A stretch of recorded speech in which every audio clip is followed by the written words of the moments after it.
Long before laws were written, there were rules whispered in the dark. Simple, silent, final. They weren't made to control you, they were made to warn you. Ignore them and something older will notice. Welcome, sit back, dim the light, and continue, if you dare. I turned off the highway just after sunset, the orange glow fading behind the Pine Ridge. The GPS said I was 2 minutes away. My car's Bluetooth was still paired to my phone, the same playlist I'd used for years in Los Angeles. Only now, every song sounded wrong, echoing through the emptiness of this new chapter I wasn't sure I was ready for. After 10 years of city noise, sirens, neighbors arguing through paper-thin walls, the hum of traffic outside my window, silence felt foreign, the kind of quiet that made you aware of your own heartbeat. The street narrowed as I drove deeper into the neighborhood. Older houses, big trees, sagging mailboxes leaning toward the road like they were tired of standing. Kids' bikes left in overgrown yards, a basketball hoop tilted sideways, its net shredded by weather. Every house looked lived in, except the one at the very end of the street, mine. The real estate agent had called it a charming fixer-upper with character. I'd signed the papers over Zoom, staring at grainy listing photos between shifts at the office. I'd imagined something cozy, a place to finally breathe after years in a one-bedroom apartment that cost more than it should have. When I pulled into the gravel driveway, the crunch beneath my tires was deafening. The porch light didn't work. The siding had faded from blue to the color of fog. A small wooden welcome sign dangled crookedly by the door, tapping gently against the siding in the breeze. Inside smelled like dust, paint thinner, and something older, wood that had absorbed decades of stories. I flicked the light switch. The bulb sputtered once before giving into the dark. I laughed nervously, the sound bouncing off bare walls. Echoes. Everything echoed. The realtor had left the keys on the kitchen counter along with a small congratulations card and a half-deflated red balloon tied to the cabinet handle. A spider had already claimed it, web stretching from the balloon string to the window frame. I stood in the middle of the living room, surrounded by boxes labeled in Sharpie. Kitchen, clothes, misc junk, books. I promised to read. I dropped onto the floor with a sigh, leaning back on my palms, letting the stillness swallow me. It should have felt peaceful. It didn't. There's a kind of stillness that feels like waiting, like the house itself is holding its breath, listening to you settle in. I told myself it was just exhaustion. The 6-hour drive from LA, the weight of leaving behind everything familiar. The overpriced apartment with the broken AC, the street vendor downstairs who made breakfast burritos that tasted like home, the neighbors who fought but also watched my cat when I traveled. This was supposed to be my fresh start. Oregon was cheaper, quieter, a chance to own something. But that night, as I carried the first box inside, the air felt thick, like the house hadn't been opened in years. Dust motes hung in the flashlight beam like suspended ash. The floor creaked in long, deliberate groans beneath my steps. Not random settling, but almost reactive. Every sound had presence. I unpacked the essentials: coffee maker, a chipped mug, my laptop. I sat at the kitchen counter, scrolling through delivery apps out of habit. Nothing nearby. Just one diner 5 miles away that stopped taking orders at 9. It was 9:03, so I ate chips straight from the bag, sipping warm soda, listening to the refrigerator hum. The walls ticked with cooling pipes, and something faintly tapped inside the drywall. Probably a mouse, I told myself. Old houses have mice. I told myself that again when it happened the second time. And the third. It came from behind the kitchen wall. 3 soft taps, evenly spaced. Not scratching, not scurrying, knocking. I froze, chip halfway to my mouth, and stared at the wall. My heart picked up, a low thump in my chest that almost matched the rhythm I'd just heard. Then silence. I waited. A full minute. Nothing. I laughed it off, though my voice sounded strange in the empty house. Probably plumbing, or pipes expanding. Or whatever excuse people give themselves when they're alone in a place that doesn't quite feel empty. Still, before going to bed, I checked every room. The bathroom mirror still had streaks from whoever cleaned it last. The guest bedroom smelled faintly of old wood polish. The main bedroom's window wouldn't close all the way. It left a thin crack where the cold air slipped in and made the curtains sway.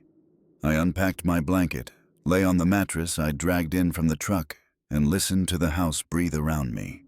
The ticking, the settling, the sighing through the vent ducts. It should have been comforting, proof the place was alive. But in the moments before sleep, it felt like something was pacing behind the walls, tracing the edges of the rooms from the inside. When I finally drifted off, the last thing I remember was the faint sound of paper crinkling somewhere beneath the drywall. I didn't know yet that the sound was coming from behind the wall in the kitchen. I didn't know that the following week, I'd find a small slit in the plaster hidden beneath a thin layer of wallpaper, and behind it, a folded yellow note. The first week went by in a blur of half-unpacked boxes and YouTube DIY tutorials. I'd promised myself I wouldn't start any big renovations right away, just small stuff, things I could fix myself. But every time I walked into the kitchen, that one wall bothered me. The paint was slightly darker there, like it had absorbed more years than the rest. The drywall had a faint bulge near the outlet, and every time I plugged something in, the socket felt loose, almost soft. Saturday morning, coffee in hand, I decided to deal with it. It was one of those quiet mornings where the neighborhood still feels half asleep. No leaf blowers, no kids on bikes yet. Just the faint whoosh of cars on the main road a few blocks over. The smell of coffee mixed with old paint as I moved furniture aside and laid down an old shower curtain to catch dust. I'd done minor repairs before, patching holes, replacing outlets. But this one felt different. The wall had a kind of give when I pressed on it, like there was air behind it. I unscrewed the outlet cover and immediately saw it, a jagged line running along the plaster seam, hidden beneath a thin layer of wallpaper. The edge had already peeled a little, so I pulled gently. The wallpaper came off too easily. It tore upward with a soft ripping sound, releasing a smell I can only describe as thyme, dry dust, old wood, a faint trace of mildew. Beneath it was drywall that looked uneven, patched over with two different colors of spackle. I pressed along one corner, and the panel shifted inward. Hollow. For a second, I just stared at it, feeling that mix of curiosity and unease that always gets you into trouble in horror movies. Then I set my mug down and fetched a screwdriver. When I pried open the section, a small cloud of powdery dust burst out, coating my sleeve and making me cough. Behind the panel was a shallow cavity, maybe 8 inches deep, big enough to hide something, but not much. Inside, resting on a thin layer of insulation, was a folded piece of paper. It was yellowed, edges brittle, like it had been sitting there for decades. Cobwebs clung to it like veins. I hesitated before touching it. Something about finding any handwritten note hidden inside a wall just feels wrong. But curiosity won. It always does. I slipped on a pair of latex gloves from under the sink, leftovers from when I painted, and carefully unfolded it on the counter under the kitchen light. The paper crackled with every movement, like it didn't want to open. At first, I thought it was some kind of old repair record, or maybe a builder's note. But then I saw the title scrawled in shaky, almost frantic handwriting across the top. Rules for the house. Not house rules, not owner's manual, just rules for the house. The handwriting was uneven. Some letters pressed deep into the page, others faint, like the writer's hand had trembled. The ink had bled in places, spreading into tiny starbursts. The lower corner was smudged with something brown, maybe old rust, or something else I didn't want to guess at. The first rule was half visible through the fold. I could see the number 1 in the beginning of a sentence, written with a kind of urgency that made my stomach tighten. 1. Never stay past midnight in the kitchen. The house doesn't like that. I remember standing there, staring at it, the refrigerator humming behind me, the morning light spilling through the window in long stripes. Part of me laughed. A nervous, dry kind of laugh. It had to be a prank, right? Maybe something a teenager wrote decades ago, or some weird art project left by the previous owner. But the longer I looked at the note, the more deliberate it seemed. Each rule, there were 7 in total, was spaced evenly, numbered, underlined in thick pen strokes like the person wanted to make sure no one missed them. And at the very bottom, beneath the last rule, was a single line in smaller handwriting. Follow them all, or the house will teach you why. The words sent a strange chill down my back, one that no draft could explain. I folded the note back up, too carefully, as though it might tear or wake up. Then I slipped it into a Ziploc bag from the drawer and left it on the counter. I told myself I'd laugh about it later, maybe post a photo online. Creepy note found in new house. The kind of thing that gets thousands of likes. But as I sealed the wall back up, the screwdriver slipped from my hand and clattered onto the tile. It sounded just like the same 3 knocks I'd heard that first night. Slow, deliberate, and close. When I looked back at the counter, the note had shifted slightly, just a few inches closer to the edge. And for the first time since moving in, the house didn't feel quiet anymore. It felt like it was listening. I sat at the kitchen counter with the note laid flat before me, the paper trembling just slightly in the faint breeze from the half-open window. The title stared back, Rules for the House. And beneath it, 7 lines that made less sense the more I read them. I cleared my throat, half smiling, half uneasy, and read them aloud to the empty kitchen. Maybe hearing them out loud would make them sound less insane. Rule number 1, never stay past midnight in the kitchen. The house doesn't like that. I chuckled under my breath. Okay, I muttered. Guess that means no midnight snacks. Still, something about the wording, it didn't say you'll get bad luck or it's haunted. It said the house doesn't like that, like the house itself had feelings. I kept reading. Rule number 2, don't answer the whisper that knows your name. That one made me pause. The whisper that knows my name. I looked around, instinctively. The air conditioner had kicked on, sending a soft hiss through the vents, but nothing else moved. I ran my thumb over the line, feeling where the pen had dug deep into the page. Whoever wrote it pressed hard enough to nearly tear the paper. Rule number 3. Feed the thing under the stairs before midnight. I frowned, my stomach tightening. Under the stairs. The house did have a small storage closet beneath the staircase, just a low, cramped space where I'd thrown a broom and a box of cleaning supplies. I hadn't noticed anything strange about it. Feed the thing under the stairs. I read it again, slower. Who writes something like that? Rule number 4, never let mirrors face each other. That one, at least, sounded familiar. My grandmother used to say something similar when I was a kid. Something about portals, bad energy, reflections trapping souls.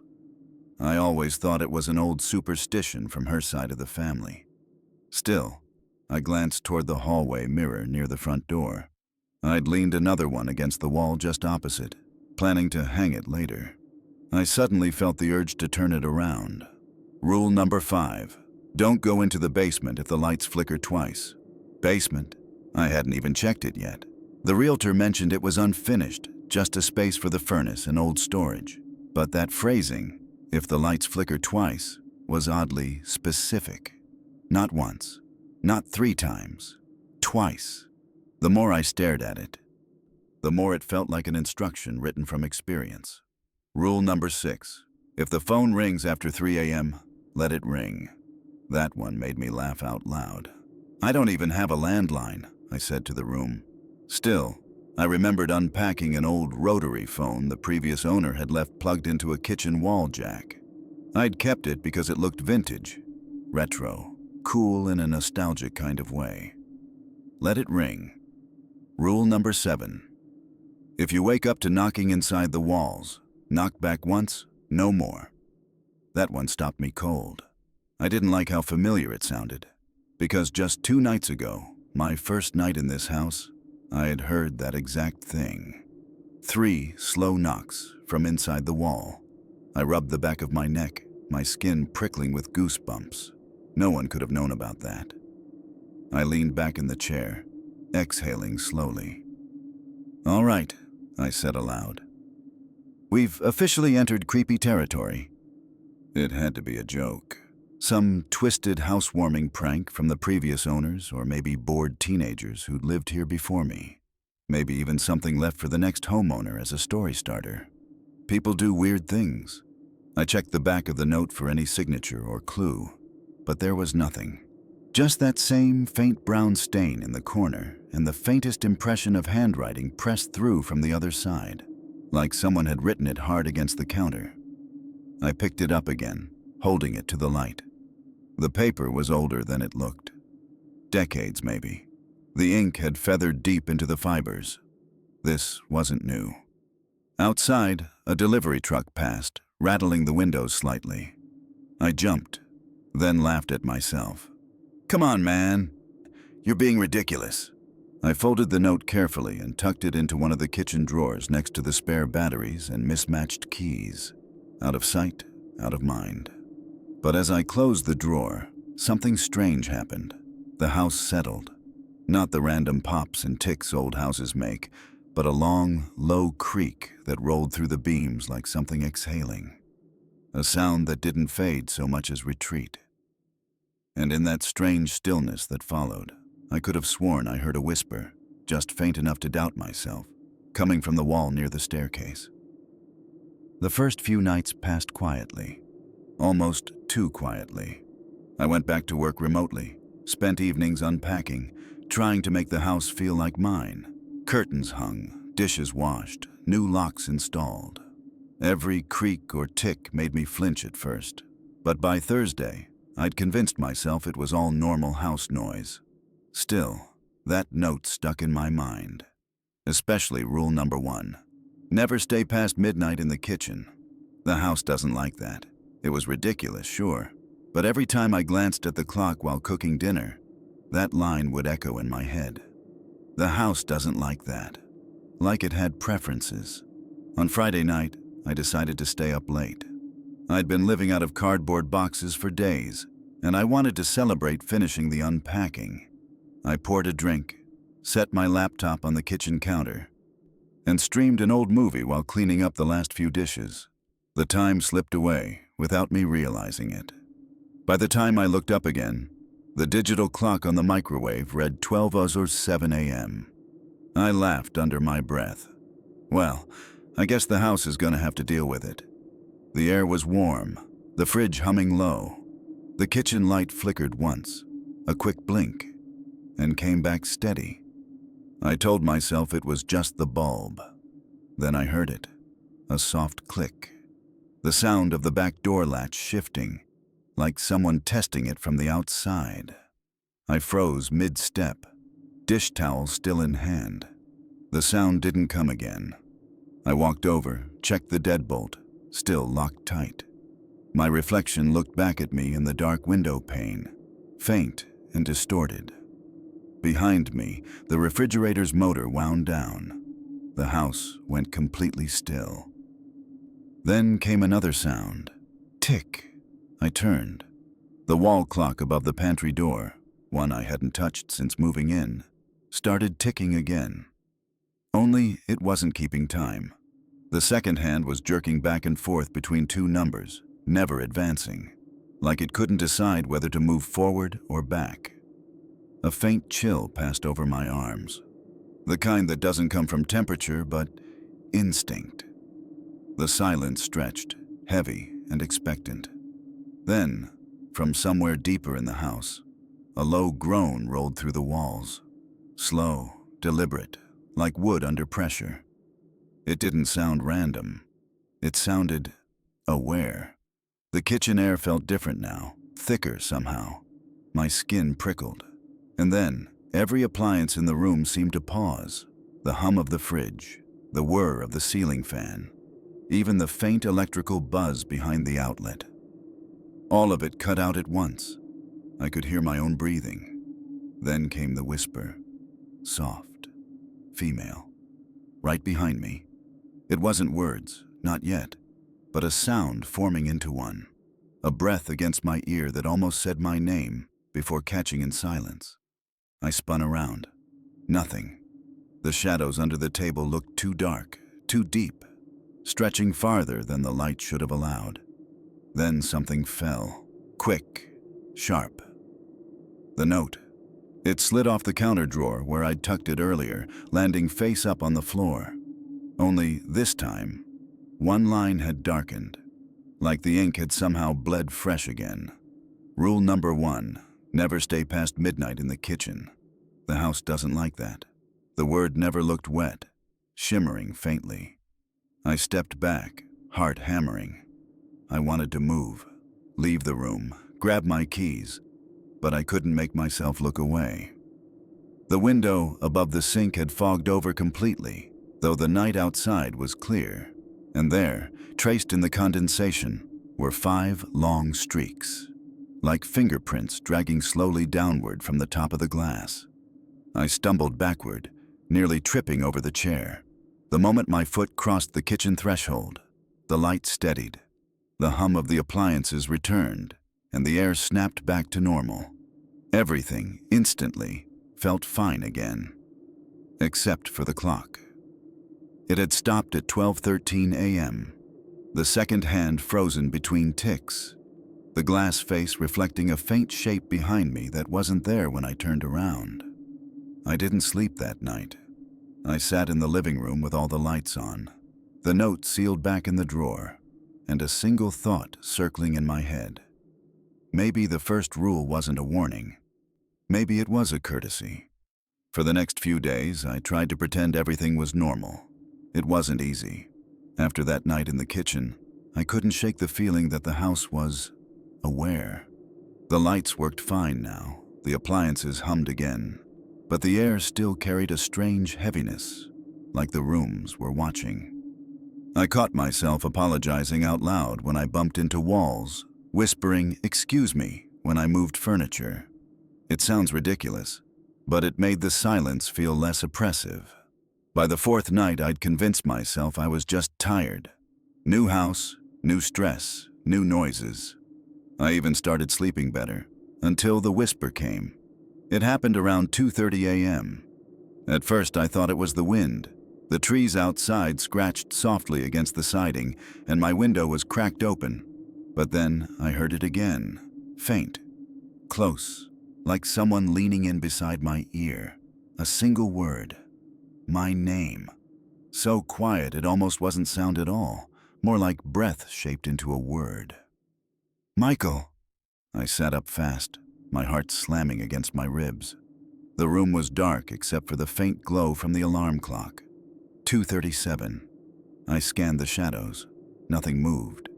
The whisper hadn't sounded angry, just curious. I turned on the bedside lamp. The bulb flickered once and steadied.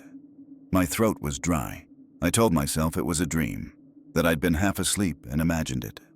But I stayed awake anyway, sitting up with the lamp on until I finally dozed off just before dawn. The next night it came again. Same time, same voice. "Michael!" This time it was clearer, closer, like someone standing right beside the bed. I didn't move. I just listened. The whisper was low, calm, almost kind. "Michael, you shouldn't have read it." That sent a cold shock through me. My pulse thudded in my ears. Every instinct screamed, "Don't answer." But something about the voice, it wasn't threatening. It sounded familiar, like someone I knew or used to know. I couldn't place it, and that uncertainty was worse than fear. I swallowed hard. "Who are you?" The words left my mouth before I could stop them. Instant regret. The silence that followed was alive. The temperature in the room dropped sharply. The lamp flickered again, twice, rapid. The shadows on the wall twisted like smoke shifting in a breeze I couldn't feel. Then the voice changed. It came from behind the wall now, not beside me. Lower, different, layered, like more than one person speaking through the same throat. Don't talk back. The drywall let out a long, groaning crack. The sound spread behind my headboard, nails creaking in their studs, like the house itself was tightening its grip around me. I bolted out of bed, stumbling toward the door. Every light in the hallway was off, though I knew I'd left one on. I hit the switch. Nothing. The bulb was dead. The air smelled faintly of ozone, sharp and burning. Then came a sound from behind me. Knocking. Soft, steady from inside the wall. 3 knocks. Slow. Then, after a pause, one more. I remembered rule number 7. If you wake up to knocking inside the walls, knock back once, no more. But that wasn't this rule. This was rule number 2. Don't answer the whisper that knows your name, and I'd just broken it. I grabbed my phone for light and stumbled down the hall. The walls pulsed faintly with a low vibration, like something large moving behind them. I could feel it in the soles of my feet. When I reached the living room, the whisper followed, no longer gentle. Now it dragged my name like it hated saying it. Michael. It came from the vents, from the outlets, from the seams between the floorboards, everywhere. I backed against the front door, fumbling with the lock. My fingers were shaking. Then all at once, it stopped. The air went still. The hum of the refrigerator returned in the distance. The lights flickered back on. I stood there for a long time, trying to convince myself it was over. But when I finally turned to head back toward the bedroom, something caught my eye. In the hallway mirror, faint but unmistakable, letters were scrawled across the foggy glass. Words that hadn't been there before. You answered. The handwriting matched the note. Same pressure, same uneven strokes. And beneath it, barely visible in the condensation, was a single fingerprint, pressing down hard, before slowly sliding down the glass. I didn't mean to ignore the rule. I just forgot. After the whisper incident, I told myself I'd be more careful. Lock the doors earlier, keep the lights on, maybe even avoid reading the note altogether. But the next day was long. I was exhausted, working remote deadlines, running errands, trying to distract myself with anything that wasn't this house. By evening, the events of the night before already felt distant, like something my brain had exaggerated. I told myself I'd imagined most of it.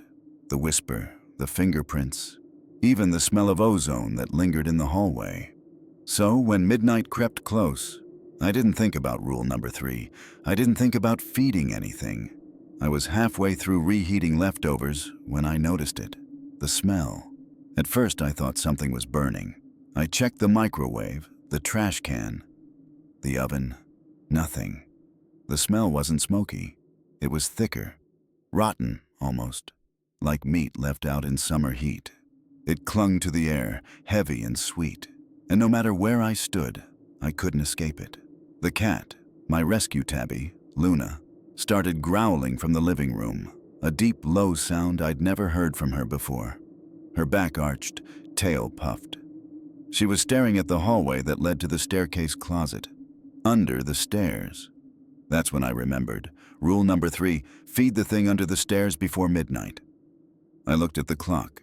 12:18. The smell intensified. Rancid, metallic. I could taste it now. I grabbed my phone and turned on the flashlight. The beam cut through the dark as I moved down the hall. The closer I got, the colder the air became. At the base of the staircase, the small storage door was shut tight, though I didn't remember closing it. The wood was damp, swollen slightly around the edges. Something had seeped out from underneath, a dark stain spreading across the floorboards. It wasn't water. It was thicker, slower. The light caught on it. Deep red-brown, almost black. Blood, my mind whispered. But no, there was no copper smell. This was something different, earthier, like decayed soil mixed with oil. The cat hissed behind me. For a long moment, I just stared at that door. Part of me wanted to open it. The other part, the sane part, wanted to grab my keys and never look back.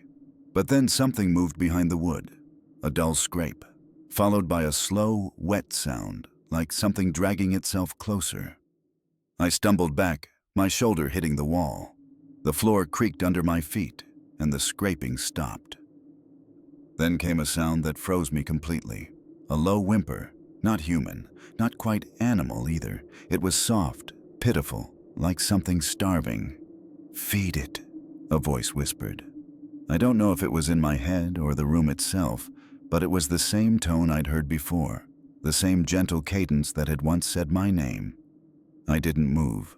My flashlight trembled in my hand, the beam shaking over the dark puddles spreading from beneath the door. The whisper came again, louder this time, urgent. "Feed it before it remembers you." The light flickered. My phone screen dimmed, then died completely.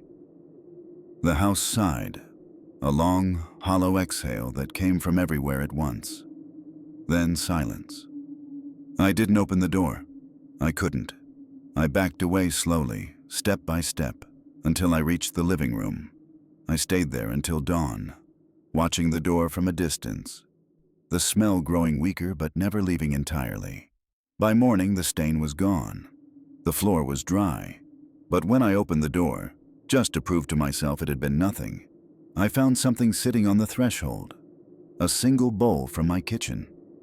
Empty, and the word "hungry" etched faintly into the inside rim. I hadn't planned on setting up the vanity that night.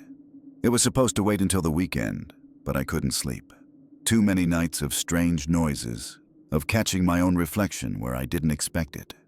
I figured staying busy would help quiet my thoughts.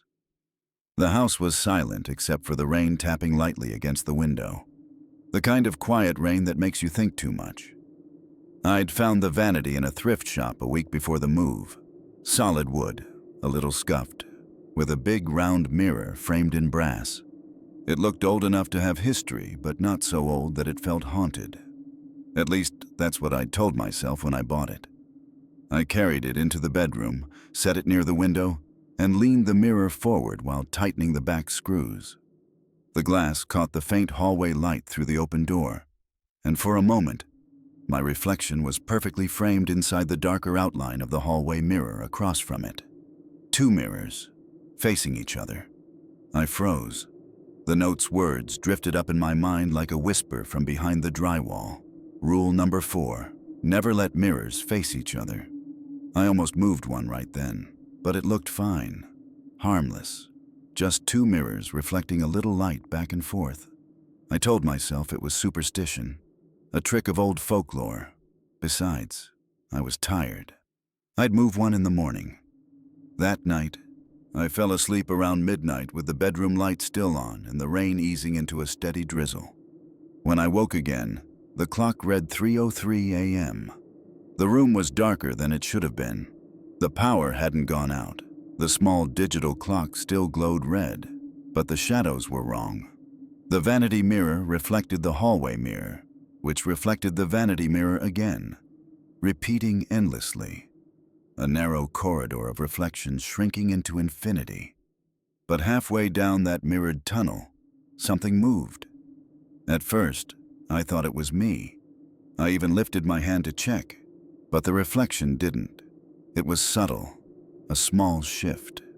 A flicker of something walking between the reflections, not in front of the mirrors, inside them. My stomach turned. I leaned forward slowly, my breath fogging the glass.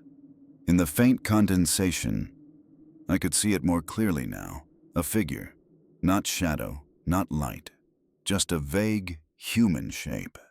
It moved deeper into the mirrored corridor, slow, deliberate steps, closer with each reflection. The air turned cold. The rain outside stopped. And then, one by one, each reflection blinked out, like lights being turned off down a long hallway, until only one remained, the closest one. It stood still now, right behind me. I spun around. Nothing. When I turned back, the figure was gone, but the reflection hadn't reset. I wasn't in the mirror anymore. The vanity mirror showed an empty room. No bed, no window, no me. Just the other mirror, far away, still reflecting back. And something was walking toward it. I grabbed the vanity by its edges and shoved. It tipped sideways, hitting the floor hard enough to crack the frame. The glass fractured, spiderwebbing from center to edge. Instantly, the other mirror, the one in the hallway, fogged over. Thick condensation formed, dripping down in slow streaks. From inside that mist, a single handprint pressed outward, 5 long fingers sliding down the surface, leaving trails in the moisture. Then, nothing. The house went quiet again, except for my own shaking breath. I left both mirrors face down on the floor until morning. When the sun came up, the condensation was gone, but the hallway mirror was cold to the touch. So cold it burned my fingertips, and faintly etched into the fogged outline was a message, almost invisible unless the light hit it right. No reflections left. I never hung another mirror after that. By now, I'd stopped pretending the house was normal. It didn't feel like a home anymore, more like a place that tolerated me. I followed most of the rules, at least the ones I understood. I turned off the lights before midnight. I ignored the whispers. I avoided mirrors. But there was one part of the house I hadn't dealt with yet: the basement. The realtor said it was unfinished, just a furnace, some storage space, and a breaker panel. I hadn't even opened the door since moving in. The air down there always smelled faintly metallic, and I could feel the cold radiating from behind the door whenever I passed it. It was early evening, maybe 8 p.m., when the living room light flickered once. I froze mid-step. The note's warning echoed in my mind. Rule number 5. Don't go into the basement if the lights flicker twice. I waited, staring at the ceiling light. A full minute passed. Nothing. I let out a shaky laugh and went back to folding laundry. Then it happened again. 2 quick blinks. 1, 2. The light steadied, humming softly. I didn't move. The house was silent except for the faint tick of the kitchen clock. I looked toward the basement door, half expecting to hear something behind it. Footsteps, maybe, or that awful slow scraping sound again. But there was only silence. Then, a faint click. The kind you hear when a breaker trips. The living room light dimmed and then came back on weaker than before. The air conditioner cut out. I sighed, setting the laundry down. Probably just the wiring, I muttered. Old house, old circuits. I grabbed a flashlight from the drawer and went to the basement door. The handle was cold, slick with condensation. I twisted it slowly. It gave with a reluctant groan. The smell hit me first. Damp concrete and something else. Something faintly chemical, like wet paint and rust. I flicked on the flashlight. The beam cut through dust swirling in the air. The steps creaked under my weight as I descended. Halfway down, the light flickered again. Not the house lights, my flashlight. It pulsed twice, then steadied. I stopped breathing. 2 flickers. Exactly 2. Every instinct screamed at me to turn around, but the rational part of my brain pushed forward. "It's just batteries," I whispered. "Don't be stupid." At the bottom of the stairs, the concrete floor glistened faintly. It looked wet, though there hadn't been any rain that day. I aimed the beam toward the far wall where the breaker box was mounted, and froze. There was something standing beside it. At least it looked like something. Tall, still. Its edges shimmered faintly, like heat rising from asphalt. My light hit it, and the reflection rippled, distorting, not solid. Then, without sound, it turned its head. The movement was slow, deliberate, the kind that makes every muscle in your body lock in place. Its face, or what should have been a face, was just a blur of shifting texture, almost like wet drywall moving beneath paint. I stumbled backward, tripping over the bottom step. The flashlight slipped from my hand and rolled across the floor. The beam spun wildly, slicing through the dark. For a split second, it illuminated the wall behind the figure, and I saw the outline of dozens of handprints pressed into the concrete, some large, some child-sized, all reaching outward toward the light. Then everything went black. The flashlight died. I bolted up the stairs, taking them 3 at a time. The air felt thicker with every step, pressing in around me. Something brushed my ankle, cold, slick, and I kicked out hard. The door at the top slammed shut just as I burst through it. I collapsed on the floor, gasping, the flashlight clattering beside me. Behind the door, something moved once, a heavy, deliberate step. Then silence.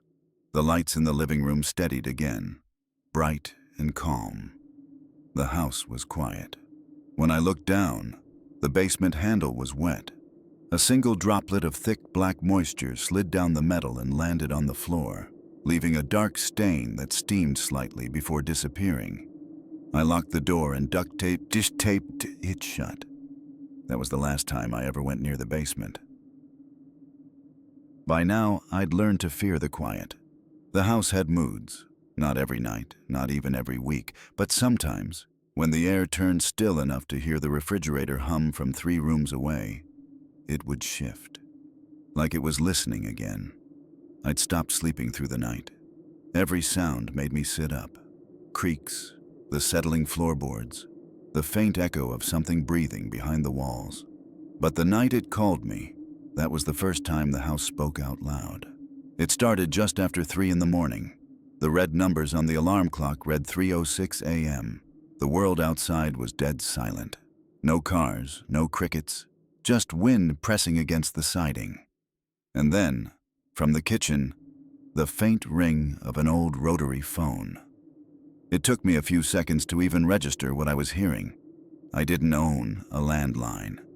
The only one in the house was that old wall phone left behind by the previous owner. I'd never plugged it in, not once. But it was ringing. Soft at first, distant, then louder, clearer, pulsing through the walls like the house was carrying the sound.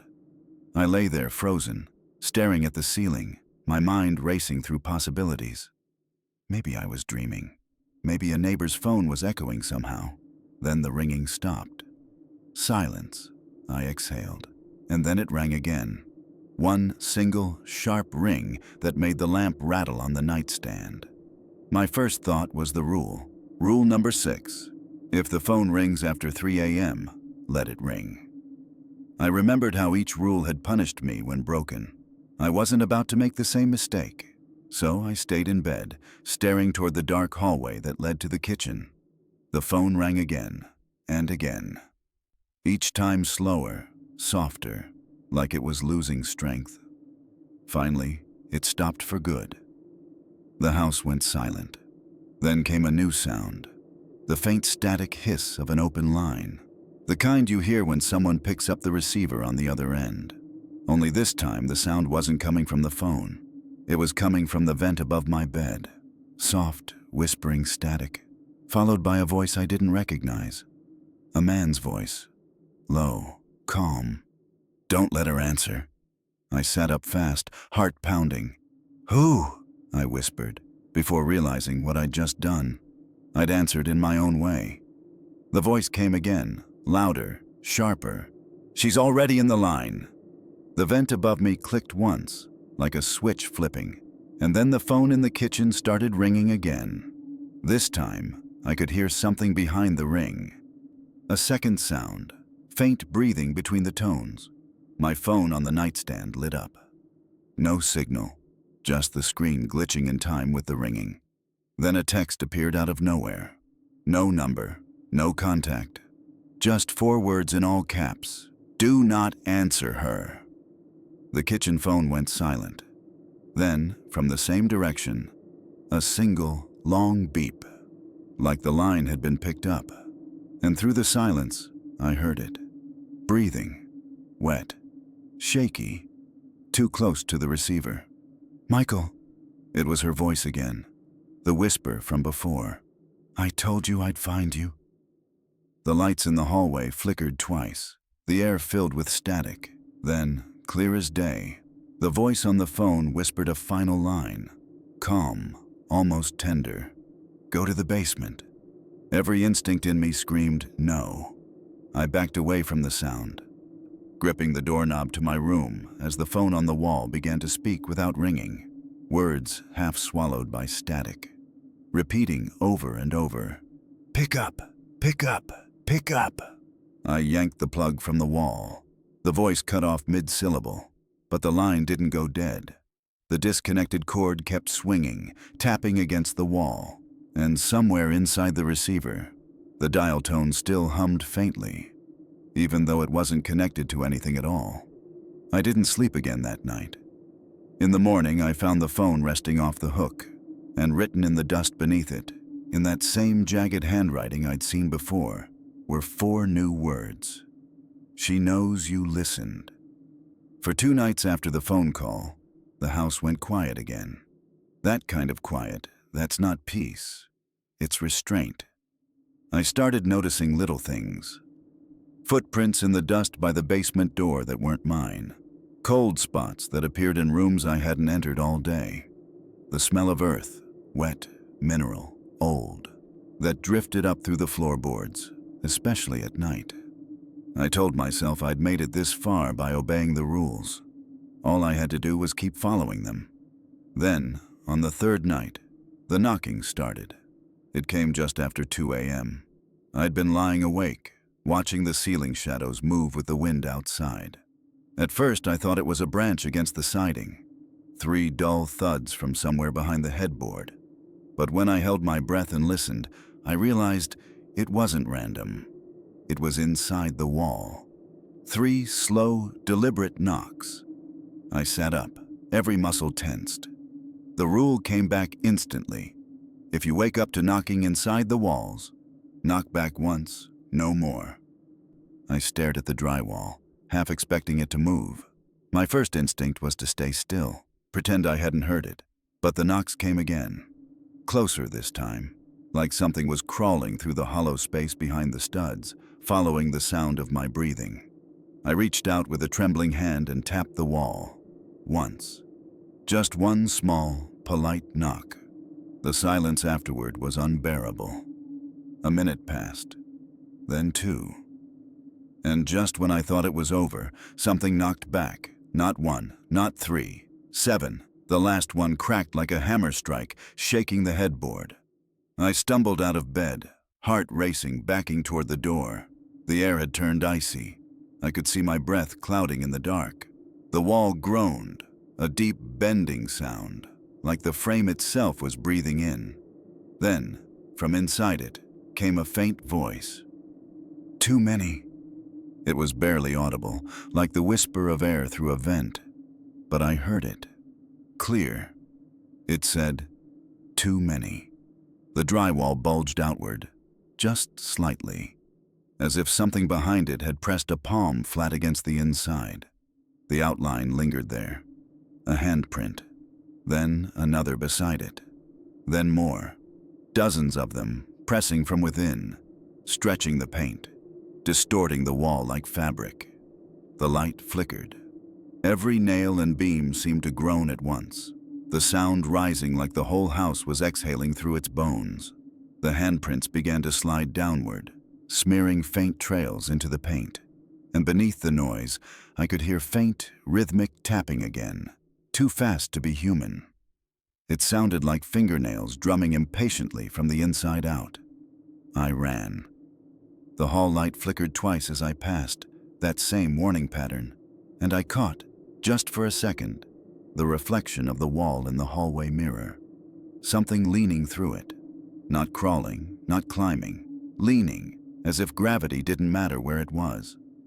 I slammed the bedroom door behind me, shoved a dresser in front of it, and waited until dawn, listening.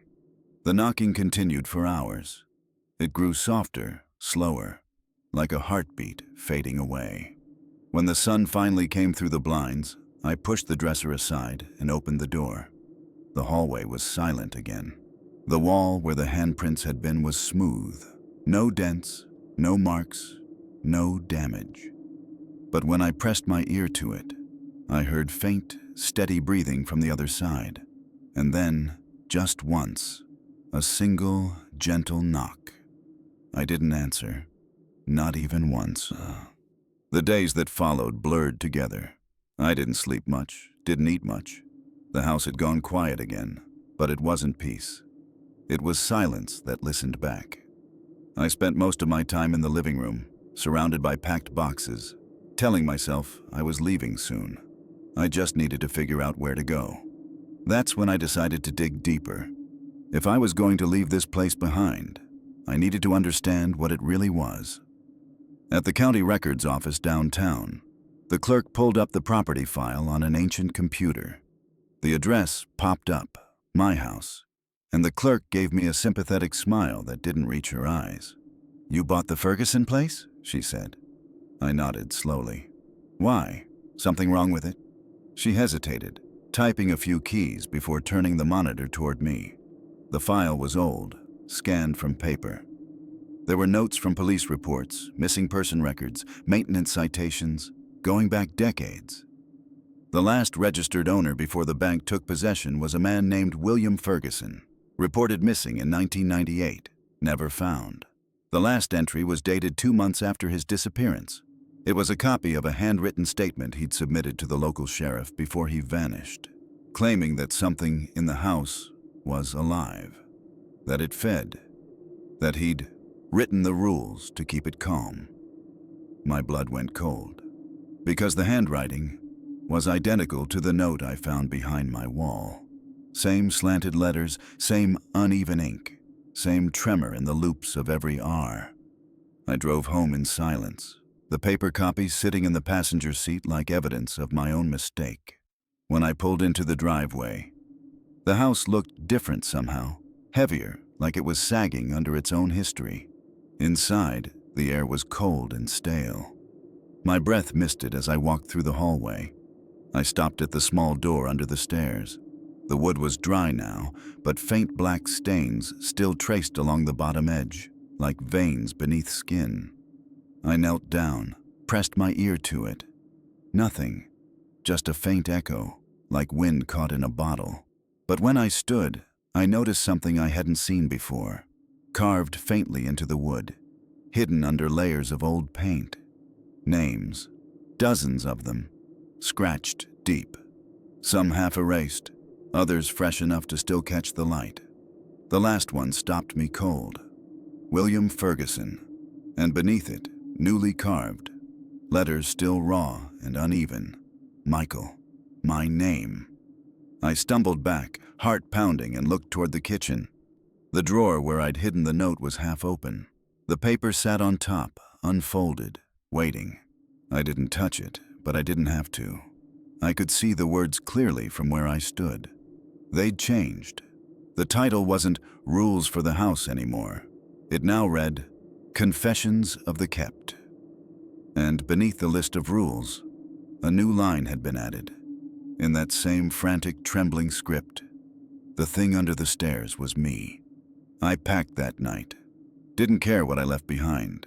Clothes, furniture, everything. I just needed to leave. I loaded the last box into the trunk, slammed it shut, and got into the car. The engine started on the second try. I exhaled, gripping the wheel so tightly my fingers hurt. As I reversed down the driveway, the porch light flickered twice. I didn't look back, not until I reached the end of the street, where curiosity got the better of me. I glanced in the rearview mirror. The front door was wide open, and standing just inside the threshold was a figure, pale and still, watching. It looked almost human. Almost. I didn't stop driving until dawn. At a gas station off the interstate, I got out to fill up. The sun was just starting to break through the fog, painting everything gold. For the first time in weeks, I felt safe.